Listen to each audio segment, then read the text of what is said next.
I never thought I'd be sharing this story with anyone, let alone putting it into words. But sometimes life doesn't give you a choice. It doesn't knock or ask permission.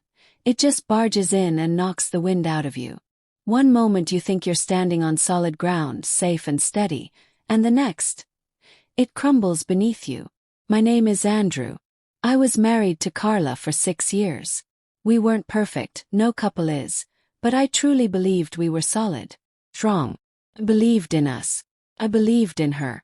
She meant everything to me. I stood by her side when she decided to go back to school for nursing. I picked up extra shifts, skipped out on promotions that would have taken me out of town, and even shelved my own ambitions, all to support her dream. I paid off her student loans, helped her get her first car, and held her when she cried through night shifts and failed exams. I wasn't just her husband. I was her cheerleader, her anchor. At least I thought I was. About a month ago, Carla told me she was planning a girls' trip to Miami, a little reunion with her old college friends. She said it was all innocent.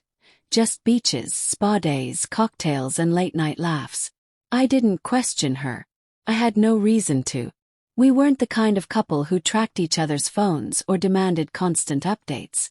Our relationship, I thought, was built on trust, on mutual respect. When I dropped her off at the airport, I kissed her goodbye and told her to enjoy herself. She smiled, told me she'd miss me. But the truth is, she didn't. The first crack in the illusion came on the second day of her trip. I sent her a text in the morning, just a simple, "Hey babe, hope you're having fun." Hours passed. No reply. I sent another message that night. Still nothing. When I called, it went straight to voicemail. I told myself she was probably just busy or her phone had died. Eventually, around midnight, I got a message. "Sorry babe. My battery died. We were out all day." I wanted to believe her. I really did. But something inside me shifted. It was subtle, like a faint echo in an empty room, but it was there. A sense that something wasn't right. The next day, everything unraveled. My friend Marcus messaged me out of the blue. "Yo, isn't this Carla?" he wrote, followed by a screenshot from someone's Instagram story. I clicked it, expecting nothing, and froze. There she was, my wife, at a beach bar in South Beach, not with any girlfriends in sight.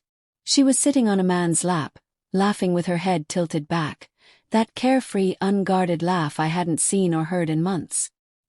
His arm was around her waist, hand resting low on her hip like they'd known each other for years. Another clip showed them kissing. Not a casual, drunken kiss. This was intimate, familiar. I didn't cry. I didn't yell. Just shut down. It was like watching the death of something sacred. I sat there, numb, staring at my phone, trying to piece together how the woman I loved, the woman I built a life with, could so easily become a stranger. I didn't confront her right away. Something in me snapped, but not in a loud way. It was quiet, focused. I needed to know the full truth. Not just what I saw, but what I didn't see. So I called my cousin Jeremy, who works in tech.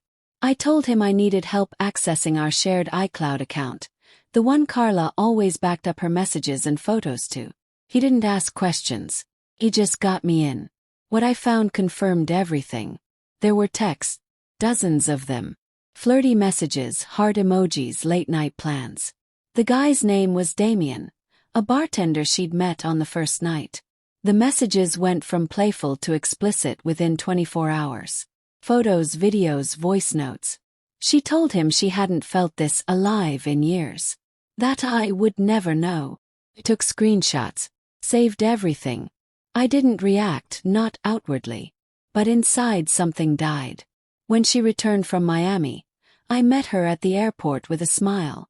I even brought flowers. She ran into my arms like everything was normal. Told me she had the best time. That she missed me. That night, she curled up beside me and fell asleep, completely unaware that I now knew everything. I didn't sleep. I just lay there, staring at the ceiling, feeling the weight of betrayal settle over me like a blanket soaked in concrete. Heavy. Suffocating. 2 days later, I told her I planned a surprise dinner. She lit up. She always loved surprises. I took her to her favorite restaurant, the one where I proposed. I reserved a private dining room. She walked in expecting candlelight, music, wine. What she got instead was the truth. On the table was a manila envelope. Inside, printed screenshots of the texts, photos, and a short note I had written in bold black letters. You didn't just cheat.